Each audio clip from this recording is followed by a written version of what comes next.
Welcome back, everyone. I'm Trisha Murray, and I'm happy to be here in Pictou. We're having a great time. I hope everyone had a chance to get a snack if you're home. And if you're in person here as well, you got a snack and you got a chance to look at some of the information that's available in the location where you are. So as Maria touched on this morning, we're creating a new way of working with the Disability Support Program to provide support to you and community, and I'm going to explain a little bit about how that's going to work. It won't be just me. Before we get started, I want to introduce Rose DeVoe. She is joining us from Middleton, and if you're in Middleton, Rose is a great person to have a conversation with. Seek her out. Rose is an advocate and an activist for people with intellectual and developmental disabilities. She lives in Chester at Bonnie Lee Farm. She's lived there for a very long time, and she also works there during the day. Rose loves animals. She has a pet guinea pig that I know she'll be happy to talk to you about. She also watches television shows about animal hospitals and loves the TLC channel. Who does not love the TLC channel? So Rose is also a writer. She has written 2 books, and she's currently writing her 3rd book entitled Word Salad, and it's a fiction novel. Rose is also a leader with People First Nova Scotia. She's the president of People First Lunenburg chapter, and she's been actively involved with DSP staff training session. She's provided very valuable information and advice to our staff team. I would also like to share that today is Rose's birthday. I'm sure she'll get happy birthday over there in Middleton. And Rose, I am so glad that you're celebrating your special day with us here today. So along with Rose, we're also going to hear from Kim Long, and she's joining us from Member 2. Kim is the mother of a 19-year-old young man with Down syndrome, and together they've been navigating the transition after high school. I'm sure that's a very familiar story to many. Kim is currently a director with the Cape Breton Down Syndrome Society and vice chair of the Disability Rights Coalition.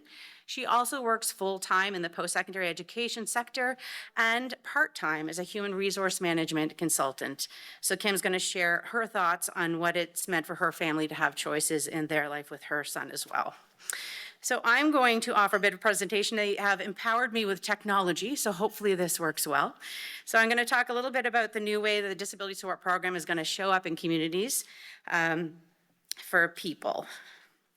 So as I spoke already, it's going to be myself, Rose, and Kim. And this is really talking about the new regional hubs, some of the roles and people that will be working out of those regional hubs, and how we're going to work differently. And I want to start with talking about how that's going to look. When people show up to visit with you, how are they going to work differently? We know that everything we're doing is being guided by the human rights remedy. And part of the key element of that is using a human rights-based approach in providing services to people and communities. Our new team members with the Regional Hub have had many weeks of training. Lots of folks in this room I know have been part of helping us share information with them in a way that they can change the work they do. They have talked about how transformative it has been for them and how it has impacted the way they are working with people. They have collected little quotes or phrases throughout their training. And a shout out to Tabitha Dale, who's one of our new local area coordinators, who created a wonderful 1-pager for everybody to her team to have as a keepsake of that training and to use to guide them. And I pulled just some of those quotes out in what I'm going to talk about today because it's important to hear what they felt was important from what they learned. So one key element about human rights is ensuring that people have choice and control over their own lives. That is critical and essential, and it's about providing support for decision-making. It's about understanding how a person tells us or shows us they want something for their life, who they love, what their interests are, what they want to explore about their life, and making sure that we understand that and build that into the plan that they want for themselves. So this also means that we know that people want to be safe and free from harm in their communities as they're living there, but there also has to be a balance of dignity to be able to try new things, to risk that, to learn and have a group around you to support you to do that. So that is part of how our staff are going to be approaching some conversations with families and people with disabilities. On the quotes, one of the quotes they started with is work at the speed of trust. This talks about the fact that the person is in charge of their plan and how it moves. It is not our staff's job to get ahead of them. It's about understanding when they're ready to launch and being there for them. Two other quotes were sow the seed and get out of the way, and all outcome belongs to the person. This really speaks to people with disabilities are in charge of their plan. It's not our staff's responsibility to be in charge. It's about them. We might be able to spark an idea, help them explore, encourage them to consider something new, sow the seed, but then get out of the way. The other one is one size fits one. So this is not about building programs and trying to fit people into them. This is about coming up with plans that are unique to individuals. That does not mean people can't live together. People can certainly share spaces together and live together and find community with each other, but that does not make them a uniform collective. They can still live in the same house and do different things and explore the world differently based on what they're looking for. So next I want to talk about flip my page over. Making sure the support is built around the person and not the system. This is a key element of moving forward. This is going to happen when we're working alongside people and helping them create a vision for their life. It's really key that we're not fitting people into programs in the future. So this is a key element to do that. Two of the quotes we have here are, what's strong, not what's wrong, is what people are going to be looking for. And you cannot know what someone needs until you know what they have. This is about finding out who this person is, not who the person with a disability is. It's finding out what their interests are, their loves, their skills, what it is they want to share with the world. Another quote they came up with is, all people need people. Clearly, all people need people, but we want to make sure people have a network around them of people who love and care for them, and that network expands as they grow into community and they explore what their contributions could be, not just relationships with paid services, something more robust than that. Another quote they said is, our communities are better with the involvement and contributions of people with disabilities. Clearly and of course, and that is what we need to be very intentional about as we're moving forward with these regional hubs, that everyone has a chance to contribute. And we've heard so many stories already this morning about how people with disabilities contribute to their community. So we're alongside making sure that continues to happen. So the regional hub. What is a regional hub? This is our chance throughout the remedy to focus our supports within local communities. The regional hub is doing that.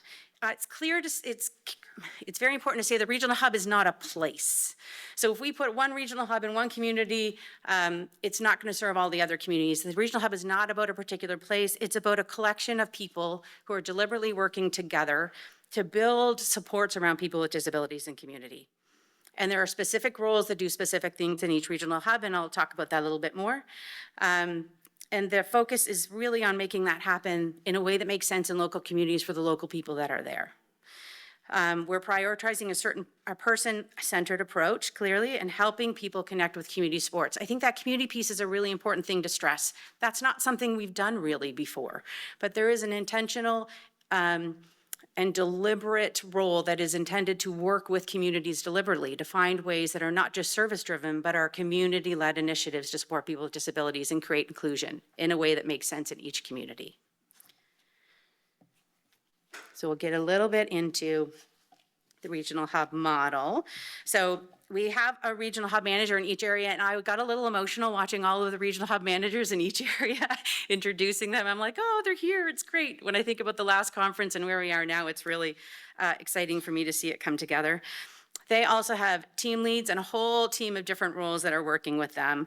Along with them, there's also so I'll go through the multidisciplinary or allied health teams that Maria touched on earlier would be part of the hub or a connection. There's that deliberate community capacity building. How do we work with communities to be partners in this?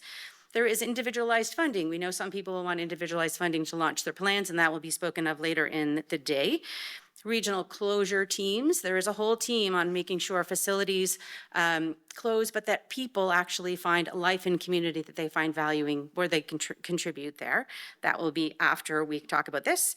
And then there's also individualized planning and support, which is a key element. So I'm going to focus on 3 roles of the hub when I go through this. So we have local area coordinators. There are probably local area coordinators in every room in person today, and if you are there, I would encourage you to give a wave and highlight yourselves, because this is really just the start of a conversation, and if you want to talk with the person in one of these roles, I'm sure they'd be happy to chat with you about that.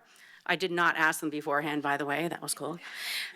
So local area coordinators are really tailoring supports to individuals. They're going to work with up to 50 people at a time. That's kind of the measure of how many people they would work with. And they are in community with a presence in community. They are not just finding services. They are finding links to the community, and they're collaborating with community partners to strengthen local resources for people. And they're also in the process of doing that, working on individuals with plans about how their life can look in community. So that's local area coordinators. Then we also have, oh shoot, I went too far. See, they should not have empowered me with the technology. Okay, so we also have intensive planning and support coordinators. They're going to be working to up to 20 people at a time, and if there's any intensive planning and support coordinators in the room, I would encourage you to put your hand up and give a wave to say that you're here. I know that some people are also online, but I just thought I'd do that just in case. Their focus early is going to be transition planning. So people living in facilities that really need to work hard on a plan and what that looks like in community, that's where they're going to target their work first. They're also tailoring plans to support people, show their strengths and what community resources can support them. They're also building partnerships within our system. We know this is a provincial initiative, and now IPSCs will be along with other community partners. They might work with people that might work with health or the justice system, and their job is to kind of work with all of those partners to make something happen that's valuable for those people. Then we have eligibility, funding, and assessment coordinators. So after the LAC or the IPSC has done their work with the person, they worked on a plan and they recognize they're going to need some funding to deliver on that, that's when they get introduced to the EFAC. So that person's going to help use policy, still determine eligibility. They would be the one doing the assessment for that person to really truly understand what their support needs are and how funding could support them. And then they would be the decision makers with the support of their supervisor and director around what those decisions around funding. And they'll be communicating what the assessment process looks like and working with them through the entire thing to make sure that works. So they could have a planner that's an LAC or an IPSC and an EFEC working with them at the same time. I do want to say that we are still in transition. We have not hired all of these roles, and we have several years in the remedy timeline to continue to do this. I want to do a shout out. The care coordinators are still out there, and I know many people have really valuable relationships with the care coordinators they've worked with, and we've had a number of care coordinators say, I don't want to leave yet. I'm really enjoying the people I'm working with, and I want to stay here and be there for them. So I just wanted to do a shout out to the care coordinators and tell everyone that we are building this as we go, and there will still be care coordinators and the regional hub roles working in collaboration for the next couple of years. So one of the quotes that came out of the training is, we're not doing it better, we're just doing it differently. So this is really, really a shout out to the local area coordinators that they've been trying to do all of those things I just talked about, supporting about 100 people at a time, doing their best to get that work done. So I wanted to talk about those two streams. So as regional hub roles increase, care coordinator roles will go down, and eventually we will have launched this regional hub. But we're building relationship with those they're working with, and I just wanted to give a shout out to care coordinators as well. So I would say nothing is going to happen without you. So I just did a really quick synopsis of what this looks like, but some people stay with a care coordinator for a little long, some people will start with a new role early, but nothing will happen without you, and we'll do our best to work with you along the way. And you're going to see local area coordinators in community, and I encourage you to chat with them. And you're going to see these other roles build up, and I know we're going to work together with communities to launch these regional hubs in a way that's going to work for each local area. So we're going to work alongside you at the speed of trust, is what I would say. So I am going to throw it over to Rose now to share what it means to her. She's there with Kate Lowe, who is one of our local area coordinator team leads. They're in Western Region, and Kate and Rose will have a conversation about what a life in community looks like and what it means to Rose and how she makes choices about her own life. So over to you guys. Okay. My name is Rose DeVoe, and I live at Bonnie Farm, and I also work at Bonnie Farm. Bonnie Farm became my home when foster care system was not the greatest. I've gone to school for almost, let me think. I've been in school for quite a while, but transitioned to Bonnie Farm when I was 16. I have been in the NS twice, and Bonnie Farm, I think, is the longest place I've lived. I've been here for 43 years this summer.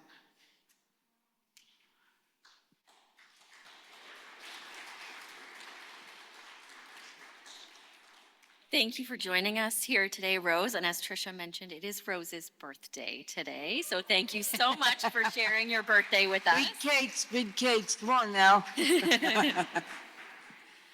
Is there anything you'd like to share about yourself with us today, Rose? I have a pet guinea pig. Her name is Ginger. Her name is Ocean Wave Earthquake. She came into my life 7 years ago. I have been looking after those guinea pigs. They've been coming through the doors of Bonnie for the last 20 years or more. They're very sociable. They love to cuddle, play, and do all that fun stuff. Ocean's favorite thing to do these days is to flick shavings out of her cage and say to me by squeaking, "You're there, why aren't you paying attention to me?"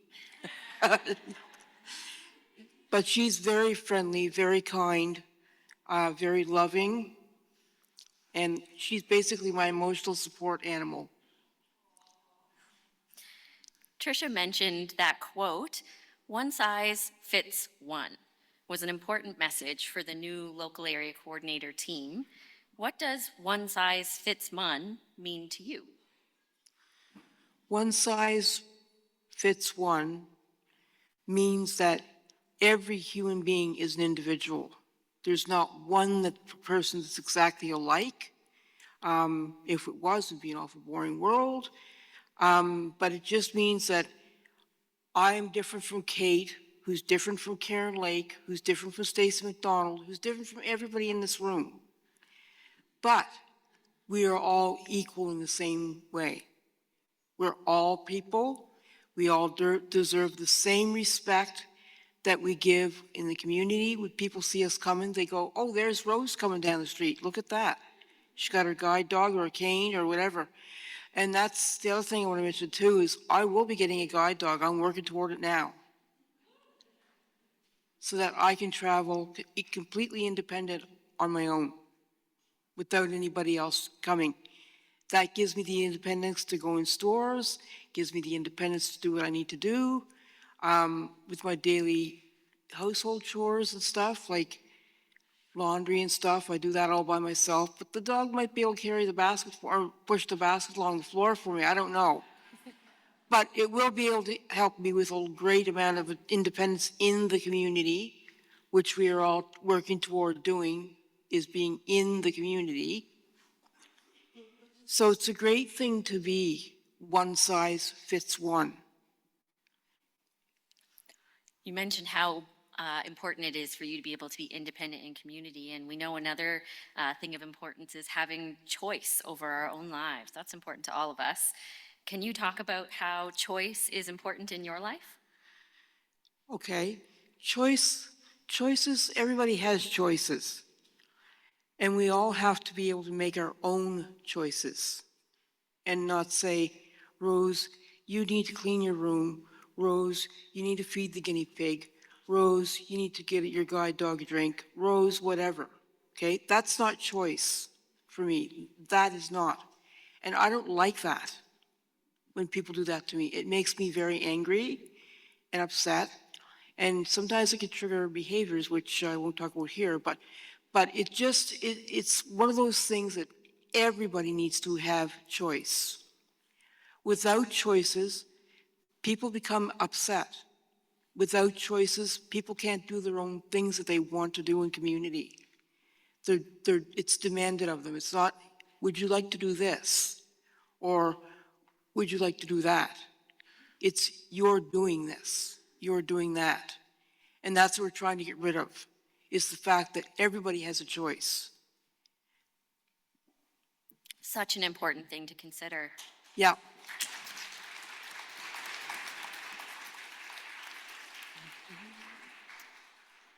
You mentioned that you love being out in community. Can you tell us about how you get involved in your community? I go to karaoke when it's in Chester Legion.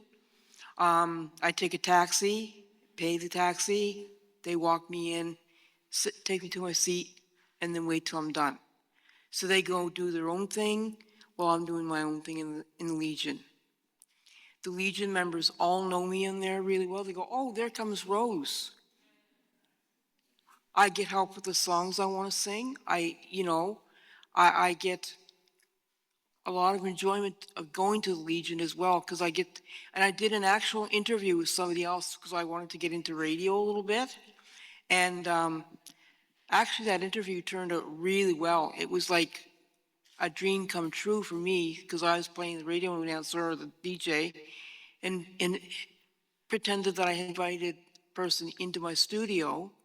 And he was really good at telling me what his musical life was like and his albums and all that stuff. And that was a lot of fun.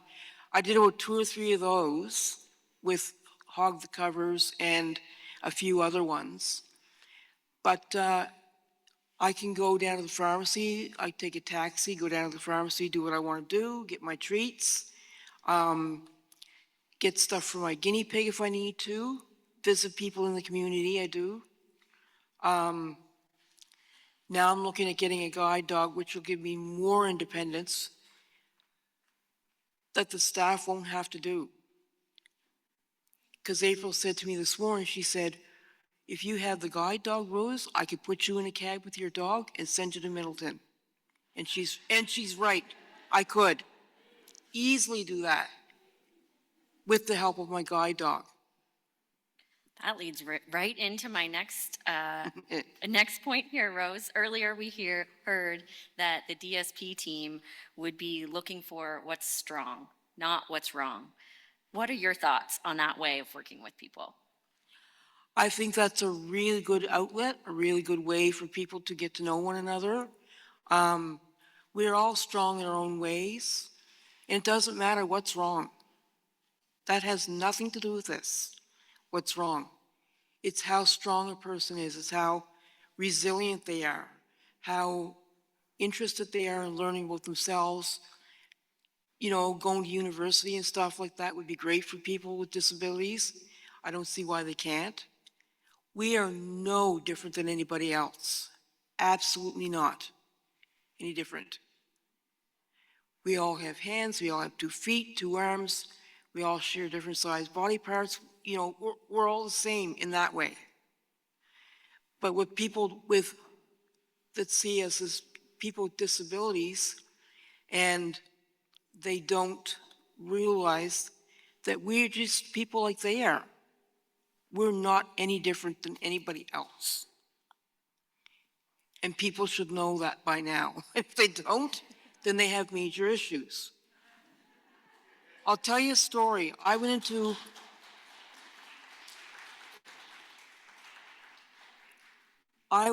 the mall in Bridgewater and went to the dollar store, and there was a lady in there that was the manager, the cashier, whatever her role was at the time, and she got me by the wrist like this, and she said, who are you with?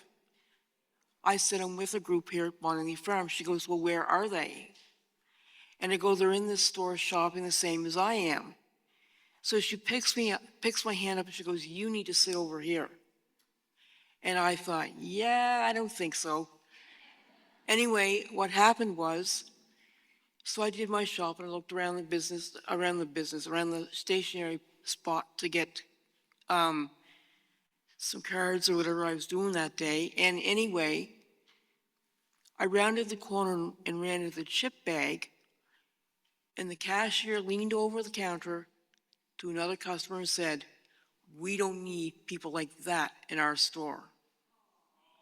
And I thought, yeah, what people are you talking about? So think about that for a minute. That's discrimination, right? Nobody needs to be discriminated against. Absolutely not. And if you are, tell me and I'll put the boots to them. Because discrimination does not fit in my world.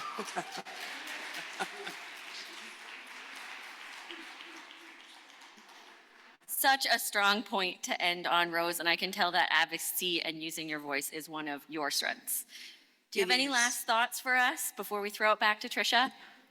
I find all of this very interesting, that we're being given choices back, because once they were taken away from us,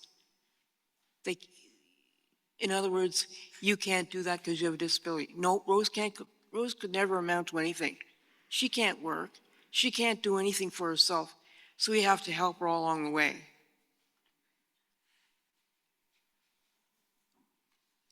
And that is very disheartening, because I'll let you know the secret. I might play stupid sometimes, but I know more than I let on.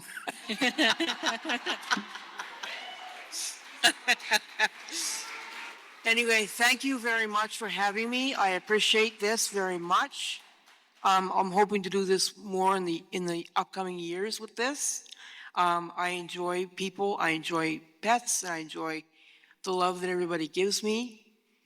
And that's really good for everybody to have the love they need. Thank you so much for sharing with us today, Rose, and we'll throw it back to you, Tricia. You're welcome. All right,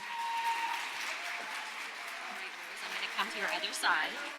Oh, beautiful. Thank you so much, Rose and Kate. Rose, Happy you are truly- birthday, dear Rose. Happy birthday to you.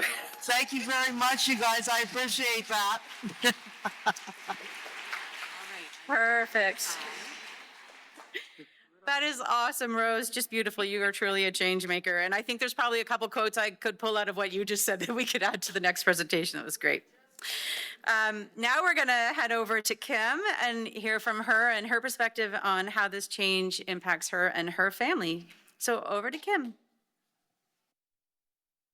If I had known who Rose was before I accepted to speak today, I would have said no, because there's no following Rose. And I think that Tricia shared some beautiful quotes with us at first, but the one that's going to stick with me is Rose will put the boots to you if you don't get on board. So that's my takeaway from today, I'm pretty sure. Just to share a little bit about sort of my story and some of the opportunities I think that might exist with the Remedy Report, and also, to be honest, some of the fears that I have as a parent and a caregiver, and some of the ones that, as somebody who's tried in the last few years to be an advocate for persons with disabilities, that other family members and caregivers have shared with me. So my son, his name is Owen, and he's about to turn 20, and he would not forgive me. He would be horrified if I didn't tell you that, because 19th birthday was a big deal. Turning 19 and being legal and able to show your ID and participate in those regular social activities was very important to him. So in thinking a little bit or reflecting on kind of where we are today compared to kind of where things started and what was available, I almost think about it like an upside down triangle. So when my son was born, I was actually very amazed at all the opportunities and supports that existed for him. Everything from like early intervention to, occupational therapy and speech therapy. And it kind of felt like the community came together to support us and family members. And then as he kind of progressed in life over the last, 19 years, it almost felt like those opportunities and those connections felt less and less. And that's kind of the opposite of what happens for the rest of us. So as we get older, tenderly, the majority of the population, or the typical population, is our worlds open up. We have more skills, we gain independence, and it felt like his world was getting smaller and smaller all of the time. So, as he got closer to graduating from high school, we were like thinking and scrambling, like, what are the opportunities? What are the things he's going to be able to do? Where can he go? Can he go to school? Can he go to college? Can he go to university? Can he go into the workplace? What are the opportunities that exist? And you feel very alone because you're out there trying to figure out all those pieces for yourself, picking up things from other parents. What have you done for your children? But there really didn't feel like there was a lot of support out there, or a community that was there to support that. So it felt very, very isolating to a certain extent. And some some of the things the remedy is taking into account is not just what it looks like as an adult, but also how we get to that point. So for example, I don't think they're going to cover it specifically today, but I encourage you to look up the School Leavers program if you have a child that's either in high school or about to transition out, to understand that the world shouldn't get smaller as people get closer, become adults in society, that there should be more opportunities and advantages. And saying that, I realize as well that, DSP is one part or portion of what really needs to happen with the remedy. So the remedy has to be something that society adopts. There's major areas in community, in education, in employment that also have to come on board in order to fully realize opportunities for all of our loved ones and the people that we care for that we're striving to achieve all these opportunities for every day. So one of the things that I try to think of, and the messages that we try to convey, and I'm also working with the Disability Rights Coalition, and I think that that's a really important avenue or vehicle if there's concerns that you have, that you want to, as family members or caregivers that you would like to share, or you want your voices to be heard. We're really trying to make sure that it's not just about, as we said, we're trying to move away from programming. It's about living a full life in community and knowing that community is all of us. It's every single person in society. It's not a program that the government runs. It is everything. So it matters that there's going to be huge opportunities to have individual choice, but it also matters that every day we advocate as best we can to create those opportunities in our communities. And, we're speaking from member 2 today, and there's people across Nova Scotia, and what exists in Halifax is very different than what exists in Meat Cove in Nova Scotia, or in the South Shore in Meteghan or Clare. So it's not the same for all of us, and we really need to come together, I think, as a community to try to grapple with and understand what it can look like, and understand that it's a change that society needs to make as well. I have fears, but I also am very excited about the potential that, even though Owen didn't get to experience it to the extent somebody 10 years from now when they're graduating, that experience will look entirely different for them than it does today. And I'm super excited about that. I'm excited as we transition under the remedy and the new program model, that looking and talking to people about their capabilities and strengths and what they're interested in, and where needed, like supported decision making. Not everybody is at the same place when it comes to being able to make decisions for themselves, but there are ways to take that into account. And the other thing I realize as a mother and a family member, I haven't necessarily opened up Owen's world. You know what it's like when you're raising a child and you're like, I'm trying to get him to teach him to tie his shoes, and then I go to school and I see all these things that he does at school. He doesn't do those at home, probably because I don't let him do them. So I think there's a lot of opportunity too when you have other people involved in your loved one's life that is going to open up their skills, their opportunities, their abilities.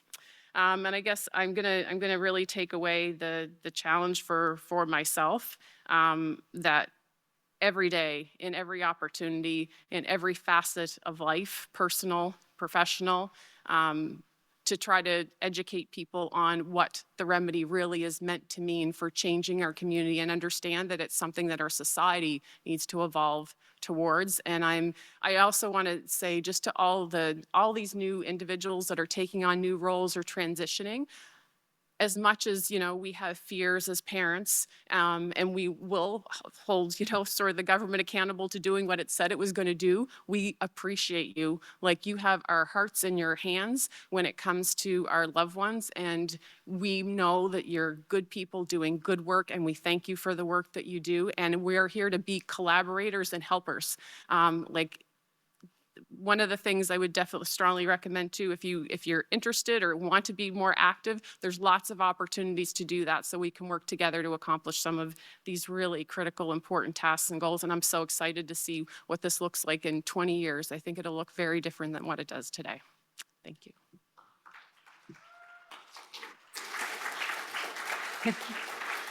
Thank you very much, Kim. I'm so grateful to have this chance to talk to you today. And Rose had me laughing, and then Kim just had me welling up with the potential of partnership and what this can look like for us working in collaboration together. So thank you very much for that.